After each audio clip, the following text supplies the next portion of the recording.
Hello, my fellow rockhounds. This is Mark Woods with Southeastern Mineral Specimens. And today I wanted to shoot a little bit of video and show you some of my process for cleaning rutile crystals from Graves Mountain, Georgia. I get a lot of requests for this method, and it's really fairly simple. There's no advanced chemistry or any of that kind of stuff, but there's a lot of painstaking detail that goes into it. And people have been asking me, how do I do it? How do I get the results that I get with these crystals? And so I wanted to kind of show you some of the steps along the way that might help you with your own finds from Graves Mountain. It's a spectacular place, one of my favorite localities for mineral collecting. Rutiles are my absolute favorite mineral to collect and to work on. I could sit out here and clean rutile all day, as my friends are well aware. And that's why I'm dressed so sexily today in this gorgeous outfit. Is you're going to need some eye protection, you're going to need some magnification, maybe if your eyes are anything like mine, some clothes that you can get very dirty and wet, because water will be an essential ingredient in our cleaning process.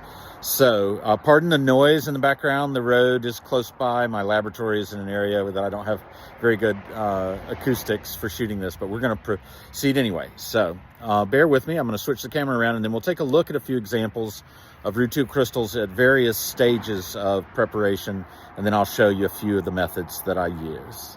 Okay, so here's a bunch of material that I've just acquired out of an old collection. A lot of it was in a basement in a yard. There's a bunch of Graves Mountain rough here that has a pretty good chance of having something in it.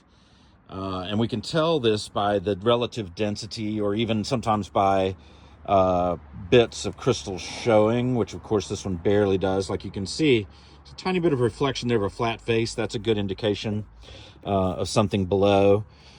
Sometimes you'll see larger pieces like this one that have broken crystals. That's a broken crystal face next to what's going to be a rutile crystal poking out of there, and maybe a brother to it right there.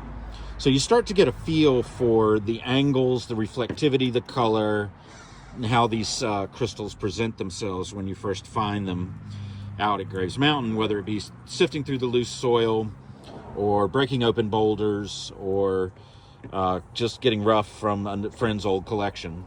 That one's going to have a honker in it for sure. It feels very dense. Titanium dioxide rutile is very dense. This is a nice soft matrix around it too, which is called pyrophyllite. It's a mica, and it just flakes right off. This one's going to be fun to clean. We'll see how it looks under there. Graves Mountain rutile presents in several different ways. So you've got your pyrophyllite matrix, very soft. The red is always an iron staining. There's a ton of iron out at Graves Mountain. Sometimes they present as a crystal within a quartz vein.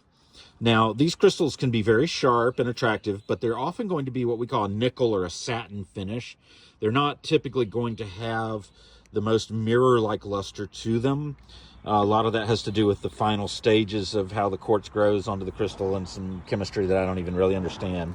But our goal here, if I can show you one of the better ones that I've come across recently, would be a lovely crystal like this one. It's got mirror finishes, very few surface imperfections for the thing. You can see a nice red flash in this one right there. That's from an internal reflection bouncing light back out through the iron-rich titanium dioxide rutile. The rutile by itself is a straw yellow. You'll often see it as little, what we call acicular needle type formations inside of quartz, or even sand grains on beaches and in your gold panning pan. But this is a really nice one. I cleaned this one yesterday. It's part of the Don Brockway collection. He and his friends mined this about 25, 30 years ago out there, and it's just a stunner. So that's your goal, is to come across something like this. Now, one grade down from that might be something like this one. This is a fine crystal. It's got a great shape. It's fairly large, you know. Graves Mountain grows them really big. But this one, if you'll notice, the corners are sort of rounded. The faces are not quite so mirror finished. They've got different imperfections on them. And so this would be a grade down from the one I just showed you for sure. Now, what I'll be doing today is going through, I've already kind of gone through and I pitched all the junk. This is a bunch of rutile junk here that It admittedly has some rutile crystals in it still, but they're just not worth preparing for one reason or another, at least not now. What I've done is taken out the ones that I think have some potential, and they're going to be ones that show like a nice form for some reason. Let's see if I can get that to focus. Yeah. That one looks like it might have kind of a satin finish to it, but we'll see. They could be ones that I'm just excited to see what's under there. There's a giant broken crystal face there, but what is the rest under there? I don't know. We're going to find out together, hopefully. There's little bits shining like this one. And then a few that I've gotten a little further along with have some great potential for lovely little specimens. This one's nice. It's got some nice reflectivity. It's great color. It's a little dark right now because it's wet, so it's kind of tough to see, I realize. This one I was cleaning a little while ago. You can still see the water spots on it. It needs a lot more cleaning, but that one has tons of potential. Great reflectivity, great form, very little damage. So we'll move along with that one. There's more here. Okay, so the way that I start cleaning these is I've sorted these out into ones I'm wanting to work on. And my first step is almost always going to be the fabric gun. And these come in a bunch of different models. You can get them on Amazon. You can get them from different supply houses for the fabric cleaning industry, for dry cleaners and so forth. And it shoots out. This is going to be a little bit loud, but you can see that. A nice little ray of high pressure water. It's like 160 psi at the nozzle, but then at a meter or a yard, it's almost nothing. And you can put your hand in front of it at the very far extent. Don't ever do that up close to the nozzle, because it will actually inject water into your skin and can kill the tissue. That's no fun at all, no bueno. Okay, so with the water gun, I'm gonna just kind of show you crudely with the phone in my hand.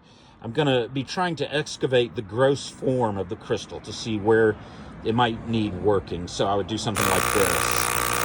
I'd start just kind of etching away. And you'll notice that iron oxide likes to run off. The iron oxide powder, that red powder, it obscures everything that's underneath it. So you really can't tell what you've got at all until you start that basic step. Puddle of water here, nice clean warm water. And then I'll reevaluate after I've done that first step like that. And you can see there's a crystal here, part of that big broken one that we were looking at earlier.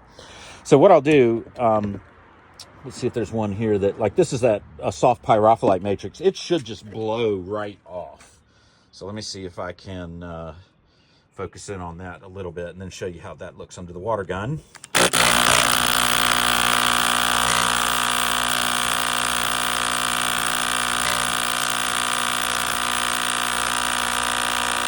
how it's just kind of blowing off layer after layer.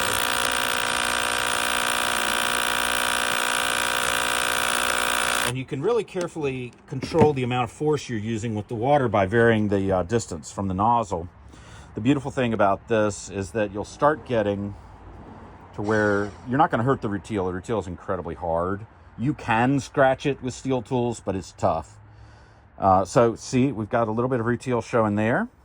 And I'll just keep blowing away at it with this water gun, getting the softer material, the iron oxide powder, off until I'm ready for stage 2.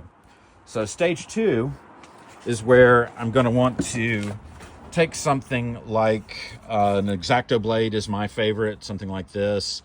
There's an entire huge range of these tools with different blade types and handles, and I've used everything I think that anybody makes, and they all come in handy in one way or another. But this will be hard to show on camera, but what I would then do is take the steel and then just start flaking away. See how that's going to flake off right there? It's almost like going to the dentist and having that stuff scraped off of your teeth or something. You want to do it gently. You want to do it in line with the crystal plane. That's the most important thing probably. Crystal faces are very flat, hopefully, on this. And I'm just putting the blade to where it will actually release the material from the face, and you can see some of it start to clear right there. And I might spend a good bit of time, whatever feels right, just getting the stuff that'll come off. And then go back with my trusty water gun and zap it a little bit. And the more that you loosen, the more it will start to actually peel away from the face. The better rutile crystals being so mirror finish and flat, anything that's on it is going to actually just start to flake away. If you can get water pressure or steel underneath to flake it off, oh man, that's satisfying. It'll come right off that way. So there's a couple of other different ways that Graves Mountain rutiles present themselves. One would be with an iron. So this is that soft pyrophyllite. The quartz we saw already. This matrix is an extremely hard, almost pure iron oxide. This particular piece I don't see a rutile in, but it can come in this. It's very, very hard, and it's very hard to work with. Just takes a lot of hand strength and time getting in there. Then there's sort of a mixed part. There's like some quartzy sand grains down here. A mix of kyanite blades that have iron oxide on them.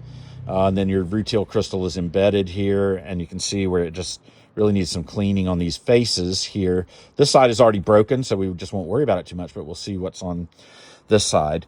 So it really all becomes about identifying the crystal within, and just like a sculptor, you're trying to release that form from the overlying material by scraping, by hitting it with the water gun, something like this. Like in order to work on it, you'd want to dip it in the water, and then you can really start getting an idea of what's underneath there. That'll be a beautiful crystal if it's not too damaged on the ends. So this process is very similar to the way we might do Diamond Hill material or Jackson's Crossroads material in the first steps, in that we're using that high pressure water to gently get all the dirt out of the spaces, all the clay. In the case of the Jackson's Crossroads material or Diamond Hill, it's often just red clay all over, iron-rich clay. So then when we get down to the next step, here's a broken piece that we can look at. This one's got a lovely crystal face on it, and I believe it's part of another crystal. Unfortunately, they split, but maybe we can fix that later. But what I'm pointing out here is this colored material that's kind of on the surface.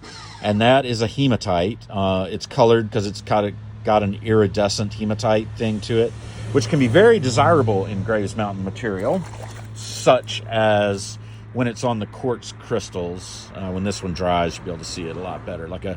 The quartz crystals out there have been heavily affected by metamorphic processes, heat and solutions and so forth, but they maintain the basic crystal quartz shape, but they often have an iron oxide coating on them. Now, the difference between the rutile and the quartz from Graves Mountain is that I don't recommend cleaning off anything off of the quartz from Graves Mountain. It's often a milky quartz with a very uneven finish, no luster, and the iridescence and the hematite is much more interesting. So that's kind of a side note on that. With the rutile, though, we would take a blade. Let's see if I can capture how this looks. All right. And then very gently, because we don't want to damage the finish, going to just start etching that stuff away. It's just like the dentist. You hear that scraping. And it's coming off in little flakes of iron oxide. And what I do next is I take the water gun, I clean that off, stick it down in the water bucket, and reevaluate. And then you do that over and over and over and over and over again until you reach your final cleaning stages, which is just basically when you decide to stop. When you've removed enough of the material to make it a presentable crystal, to make it attractive. This one has some matrix still left on it, on the back. And that may make it quite interesting if it's to be set up like this in a mount of some kind. But maybe I'll take a little more off. There's a few spaces I see, like on this side, where, I could probably take some more of that off, expose some more of the excellent crystal form in that particular crystal. So there you have it. That is a basic overview of the basic tools. And you can scale up. Like I use a little electric power washer as a first step. A lot of times, it's particularly on the bigger rocks, like if I'm trying to get mud out of these Jackson's Crossroads matrix pieces, or something. The Rutiles are usually too small to use a true power washer, but that's where your little water gun from Amazon, they call it a fabric cleaning gun, again. And then steel tools, so X-Acto knives, even tiny chisels, dental tools, what have you. So there you go. That's how we get started on this. And I'm going to get to work and do a few of these. And then I'll come back and show some of the results I get. Don Brockway had gone through, ooh, look at that iridescence on that one. These I kind of cherry picked out of some material he was already working on. So they have crystals well exposed already. But I'll be trying to make them presentable and available for sale. So I hope that you enjoyed that, and I hope that that was informative. Good luck with your own hunting out there. It's a fabulous site. They do have an open house in the spring and in the fall. Junior Norman's the caretaker out there. Quite a character, he and his crew. Always an enjoyable time to visit. And good luck hunting Rutiles, and I'll come back and I'll show you a few results here when I'm done. All right, well, it's Mark again. I've spent the day cleaning Rutiles, and after 5 or 6 hours of that, I'm pretty tired. My hands are pretty tired, and I'm dirty. So I'm going to show you what I came up with on some of these. Some of them turned out really nice. Some of them are okay. 1 or 2 of them broke, and that's about par for the course. So let me turn this around for you, and you'll see what we did today. Okay, so here are some of the Rutiles that were cleaned today. They're not completely done in all cases, but I did get some pretty ones. This one's a little crackly. This one is going to take some more work. There's still some more to be removed off the termination there, but really interesting and beautiful piece there. This one's pretty nice. It'll need some more work as well. I'll let them dry and have a look at them and see what I think at that point. Here's a good one as well. Most of these, as a final step, they've been rinsed, but they need like a toothbrush and a little bit of maybe baking soda or something like that to just get that final level of grit, any kind of oils that may have remained after the cleaning process. So that's that, using the methods that I detailed earlier, the water gun and the little knives and a bunch of sweat. No blood today, I'm happy to report.